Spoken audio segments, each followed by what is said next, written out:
సాయి వెంకట్గా నేను సినీ పరిశ్రమ వచ్చిన తర్వాత నేను మొదట్లో చాలా ఒడిదుడుకులు, బ్యాక్గ్రౌండ్ లేదు, సినీ పరిశ్రమ అంటే తెలియదు, కానీ సినీ రంగంలో సినిమా తీయాలనే ప్యాషన్.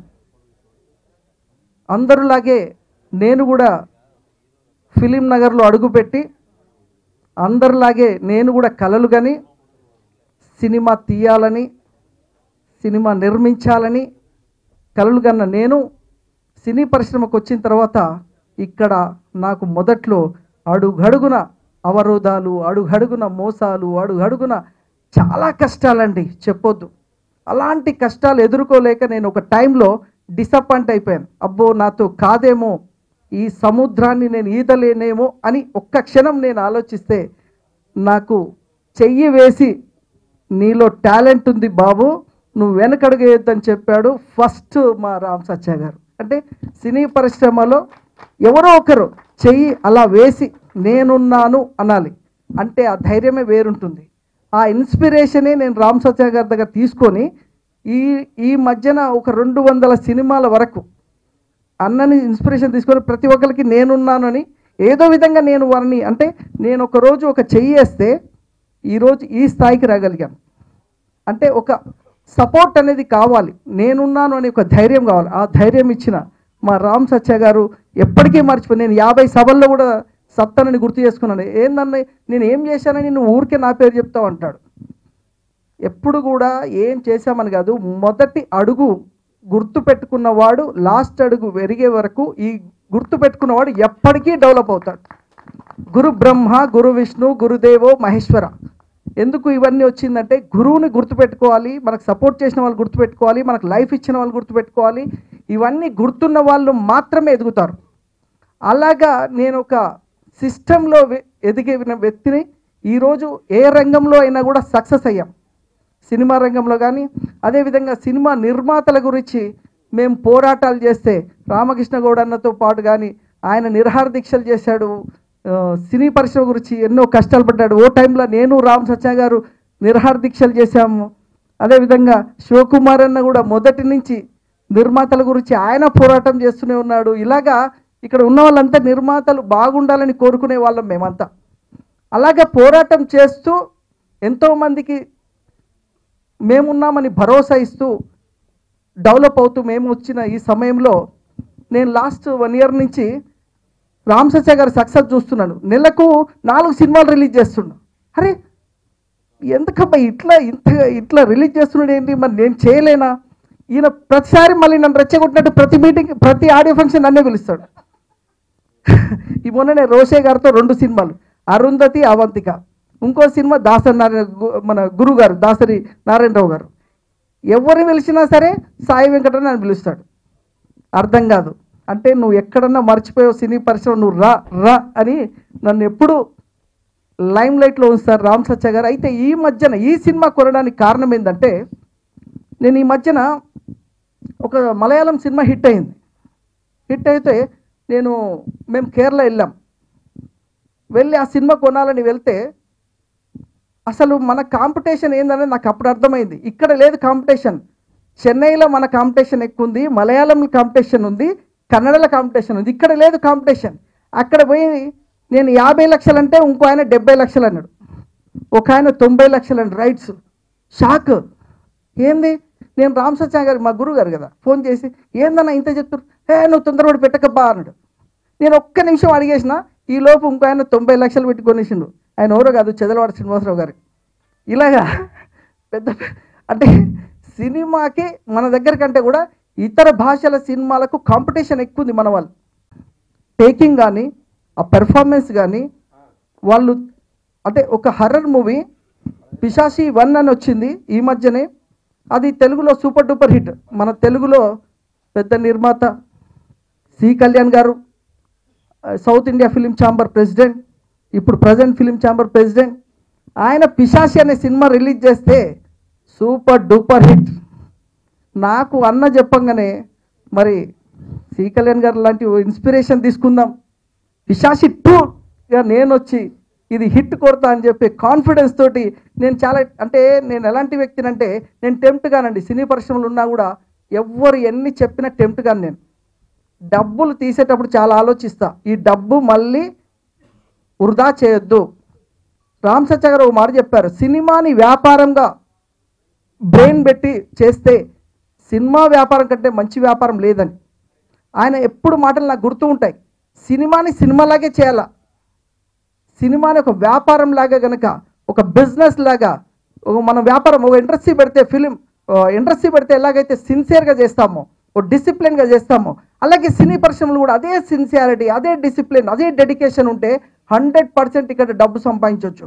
ఇలా అమెరికా లాంటి దేశాలు కూడా, అంత పెద్ద దేశం కూడా సినీ పరిశ్రమ మీద ఆధారపడ్డది. అక్కడ కూడా వేల కోట్లు, $1,000,000 ఈరోజు సినీ పరిశ్రమ మీద వాళ్ళు డెవలప్ అవుతున్నాయి. అంటే వాళ్ళు ఇంటర్నేషనల్ మార్కెట్ వాళ్ళది, మనది తెలుగు మార్కెట్, వాళ్ళది ఇంటర్నేషనల్ మార్కెట్. అంటే అలాంటి ఒక పెద్ద దేశం కూడా సినిమాని వ్యాపారంగా చూస్తుంది. సాయి వెంకట్ గారు చెప్పిన దాంట్లో చిన్న యథార్థం ఏంటంటే, అన్న ఈ ఇండస్ట్రీ మోసం చేస్తున్నారు, అందరినీ పారిపోతానన్నా అంటే, నువ్వు వద్దన్నా వెనకరా, నీకు ఎందుకు, నేను ఎవరు మోసం చేస్తాను, నీ వెనకాల నేను ఉంటానన్న. ఆ రోజున అతను అనుకున్న సినిమాని కంప్లీట్ చేసి సక్సెస్ఫుల్ రిలీజ్ చేసాం, మొదటి సినిమా అతనిది. అంతే, నేను చేసింది మాట సాయం తప్ప అతనికి ఏమీ ఆర్థికంగా సాయం చేయలేదు, ఆయనకేం కోట్లు ఇవ్వలేదు. ఒక చిన్న మాట ఆయనకి సాయం చేసాం. ఆ మాట సాయం ఇవాళ వరకు 15 సంవత్సరాల నుంచి ప్రతి మీటింగ్లో చెప్తుంటాడు ఆయన. అది ఆయన యొక్క గొప్పతనానికి, పెద్ద మనసుకి నిదర్శనం. ఇకపోతే మొన్న ఫంక్షన్ అన్నారు, ఏంటి ఈ మధ్య సాయి వెంకట్ గారు సినిమా తీయట్లేదని ఎవరు అన్నారు ఒక ఆయన. సాయి వెంకట్ గారు అండర్ గ్రౌండ్ ఉండి అన్ని పనులు చేసుకుంటూ చక్కగా ఒక ట్రైలర్తో బయటకు వద్దాం ఉద్దేశంతో 2 నెలల నుంచి వెయిట్ చేసి ఇవాళ చేశారు. ఎందుకంటే ఆయనకి వ్యాపారం కొత్త కాదు, సినిమా తీయడం కొత్త కాదు, ఏమీ కొత్త కాదు. ఇండస్ట్రీ బాగోలేదు కదా అని చెప్పి ఉద్దేశంతో రియల్ ఎస్టేట్కి వెళ్ళారు. అక్కడ 10 రూపాయలు సంపాదించుకుని అన్ని పక్కన పెట్టుకుని మళ్ళీ వచ్చి ఈ రియల్ ఎస్టేట్ లాగా దీన్ని కూడా వ్యాపారంగానే చేస్తూ ఈ సినిమా ఇండస్ట్రీలోకి వచ్చారు. ఇప్పుడు వచ్చిన మనిషి మళ్ళీ ఇంకా బ్యాక్ అవ్వడు, వరుసగా నెలకోసం 2 నెలలకో సినిమాని తీసి మళ్ళీ ప్రేక్షకులకు అందరికీ చిరపరిచితులు అవుతారు. అందువల్ల ముందుగా సాయి వెంకట్ గారు చేసే కార్యక్రమాలు ఏంటంటే, మనం ఎవరు ఏ పని చేసినా ఏదో చిన్న స్వార్థం ఉంటుంది ఎక్కడో అక్కడ, ఓ పబ్లిసిటీ స్వార్థమో లేదా ఇంకో లాభమో ఏదో ఉంటుంది. కానీ ఏ విధమైన స్వార్థం లేకుండా చేసే కార్యక్రమం సామూహిక సత్యనారాయణ వ్రత మహోత్సవం అండి. నేను గత 4 సంవత్సరాలు చూస్తున్నాను, ఆయన పక్కన ఎక్కడ పెట్టినా నేను కూడా వెళ్తాను, నేను కూడా పూజ చేసుకుంటున్నాను. ఎందుకంటే ఆయనకి అంత సెంటిమెంటు. మన ఇంట్లో మన కార్యక్రమం చేసుకుంటానికి మనం 10 రోజుల ముందు నుంచి ఎన్నో ప్లాన్ చేసుకుని పూజారి గారిని పిలుచుకుని ఆయన చేసి ఈ చేసుకుంటాం. కానీ సామూహిక సత్యనారాయణ అంటే ఎంతమంది, వాళ్ళకి అకామిడేషన్ ఏంటి, వాళ్ళకి భోజనాలు ఏంటి, వాళ్ళకి కావాల్సిన సామాన్లు అవి కూడా ఆయనే అందజేసి ఇంత చేయటం అంటే ఇది నాట్ ఏ జోక్. భగవంతుడు ఆయనకి డబ్బు అందరికి ఇస్తాడు, కానీ అందరూ ఇచ్చిన డబ్బు ఉన్న వాళ్ళు అందరూ ఏ పని చేయలేరండి. డబ్బు కంటే ముందు ఆయన ధైర్యం, మనకు 10 మంది ప్రజల సేవ చేయాలన్న మనస్తత్వం ఉండటమే ఆయన గ్రేట్నెస్. ఆ గ్రేట్నెస్ ఆయన కాపాడుతుందండి. ఆయన అడిగా, అన్న ఇంత ఖర్చు పెడుతున్నావు కదా, నీకేం లాస్ కదా అన్న. లాస్ కాదు కదా, అది నా చేతుంటే నాకు వైబ్రేషన్స్ వస్తాయి, నాకు అంత ఫంక్షన్ చేశానంటే నాకు చాలా గ్రేట్గా ఆనందంగా ఫీల్ అవుతాను. నేను ఇప్పుడు 10 బిల్డింగ్లు కొన్నామంటే ఆనందం కాదు నాకు, ఇలాంటి ఒక సత్యనారాయణ లాంటి ఫంక్షన్ చేశానంటే నాకు చాలా ఆనందంగా ఉంటుంది నాకు అన్నాడు. భగవంతుడు అంటే ఆయనకి ఆ రూపంలో ప్రవేశించి ఆయనకి ఈ కార్యక్రమం చేయిస్తూ, దాంతోపాటు ధనం వ్యాపారం కూడా ఉంది. ఆ వ్యాపారస్తులు కాబట్టి వ్యాపారం చేసుకుంటున్నారు, ఇటు ఆధ్యాత్మిక కార్యక్రమాలు కూడా ఆధ్యాత్మిక కార్యక్రమాలు చేస్తున్నారు. ఇలాగా బహుబలంగా అన్ని రకాల పనులు చేసుకుంటూ అందరికీ ఆ చేదురు వాదురు ఉండే మంచి వ్యక్తి మా సాయి వెంకట్. అలాగే చిన్న ప్రొడ్యూసర్లు ఏదైనా ఆడియో ఫంక్షన్ చేసుకున్నా, ఏం చేసుకున్నా నా అంతటి నేను స్పాన్సర్గా ఇది ఇంత ఇస్తానన్నా అని చెప్పేసి అడగకుండా ఈయన ఎదురు స్పాన్సర్ ఇచ్చి వాళ్ళని ఎంకరేజ్ చేసే మంచి మనసున్న మిత్రుడు మా సాయి వెంకట్. ఒక వ్యక్తి ఎదగటానికి ఇవన్నీ సహకరిస్తాయండి. మన పూజలు చేస్తే పునస్కారాలు చేస్తే రాదు, మనసు ఉండాలి, మనసును బట్టే అందరు చూస్తారు.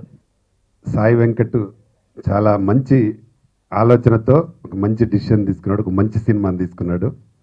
డెఫినెట్గా ఈ సినిమా హిట్. అంటే సినిమా చూస్తుంటేనే మాకే భయం వేస్తూ ఉంది ఆ ట్రైలర్. డెఫినెట్గా సినిమా మంచి సినిమా అవుతుంది. ఎందుకంటే ఆయన చేసే ప్రతి పని ఆలోచనతో చేస్తూ ఉంటాడు. కాబట్టి దీన్ని కూడా ఆలోచించి మంచి సినిమా తీసుకోవాలని మంచి సినిమా తీసుకోవడం, ఇది మంచి హిట్ అయి సాయి వెంకట్కి మంచి హిట్ సినిమా రావాలని కోరుకుంటా ఉన్నాను.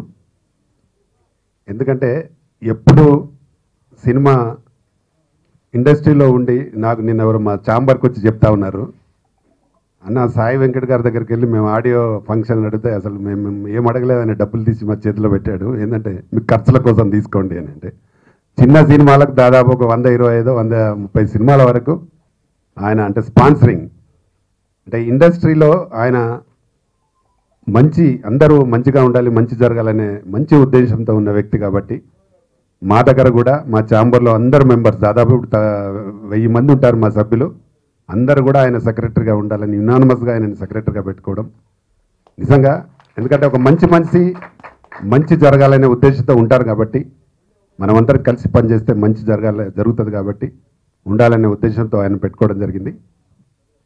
మరి పిశాచి 2 సినిమా మనందరికీ తెలిసిన విషయమే. పిశాచి ఏ విధంగా ఘన విజయం సాధించిందో, మరి ఈ యొక్క పిశాచి 2 అనే సినిమాని ఈ యొక్క తెలుగు ప్రేక్షకులకు అందించడానికి మరి సాయి వెంకట్ గారి పేరులోనే లయన్ సింహం అనేది ఉంది.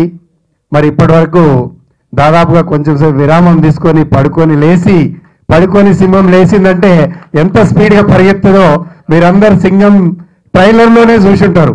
ఆ విధంగా ఈ సింహం కూడా ఇప్పుడు పరిగెత్తడానికి సిద్ధమై ఈరోజు మీ ముందుకు రావడం జరిగింది. మరి అన్న చెప్పినట్టుగా మేమంతా ఇంకా లర్నింగ్ స్టేజ్లో ఉన్నటువంటి వాళ్ళమే. ఎందుకంటే ఇక్కడ ఉన్నటువంటి మిత్రులందరూ కూడా చాలా అనుభవజ్ఞులు. వారు చేసినటువంటి సినిమాలు తీసుకున్నా, వారి యొక్క అనుభవం తీసుకున్నా, మరి వాటినన్నిటిని కూడా ఎప్పటికప్పుడు బేరీజు వేసుకుంటూ మేము వారి అనుభవాలను మేము ఎప్పటికప్పుడు ఆలోచించుకుంటూ మరి వారి ఒక్కొక్క అనుభవాన్ని ఏ విధంగా తీస్తారు, వారు చేయలేక కాదు, మరి చేయడానికి అన్ని సోర్సెస్ ఉన్నప్పటికీ కూడా మరి వారు సమయాభావం మరియు ఇక్కడ ఉన్నటువంటి పరిస్థితులకు అనుగుణంగా ముందుకెళ్ళడం జరుగుతుంది. కాబట్టి మరి వాటన్నిటిని కూడా మేము ఆచరణలు తీసుకొని మరి చిన్న సినిమాలు, మరి పెద్ద సినిమాలు ఏవైతే జనాకర్షణ కలిగినటువంటి, ఏదైతే ఆడియన్స్ మెచ్చుకునే విధంగా ఉన్నటువంటి సినిమాలు తీసుకోవడం జరుగుతుంది.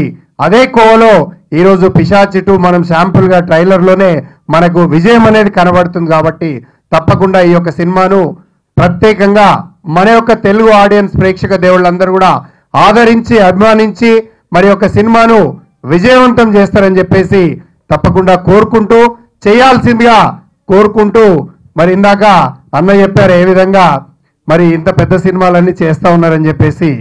మరి ఒకటే కారణం, వారికి నాకు తేడా ఏంటంటే ఆయన అన్ని సేల్ డీడ్ చేసుకుంటూ లాకర్లో పెట్టుకుంటా ఉన్నాడు, మరి నేనేమో సేల్ చేసుకొని సినిమాలు కొంటా ఉన్నాను.